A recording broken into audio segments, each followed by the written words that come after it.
So millions of workers across the globe will march and picket in different countries as they highlight their plight on International Workers' Day.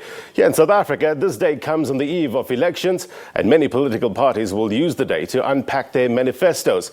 But the big question is, are there reasons for workers to celebrate in South Africa? Well, Cosatu says government has to enforce the national minimum wage compliance. The Federation says errant companies and organizations get away with gross violations. The ANC's alliance partner made this call while outlining plans for 12 rallies across the country. The CMA has thousands of cases of non-compliance when it comes to the national minimum wage. The retail industry is the biggest culprit. This is despite the proclamation of National Minimum Wage Bill, which came into effect early in January this year, forcing companies to pay their employees a minimum of 20 rand per hour or 3,500 rand a month.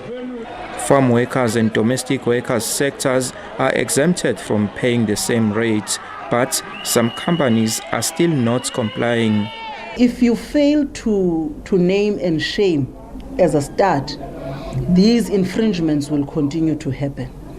Secondly, is to ensure that employers themselves, as at the level of Netleg, for an example, they are doing what they are supposed to do by educating those that are their members. Meanwhile, Cosatu says it's against calls for privatizing state-owned entities. The Federation condemned government for not declaring the upcoming election day and Workers' Day non-trading holidays. Cosatu says workers are still subjected to working longer hours and on these public holidays. We are not just celebrating this day as just one of the ceremonial events, but we are celebrating this day as an important revolutionary day where we can actually engage workers, articulate the plight that continue to face workers of South Africa, but also be able to articulate a program of action moving forward.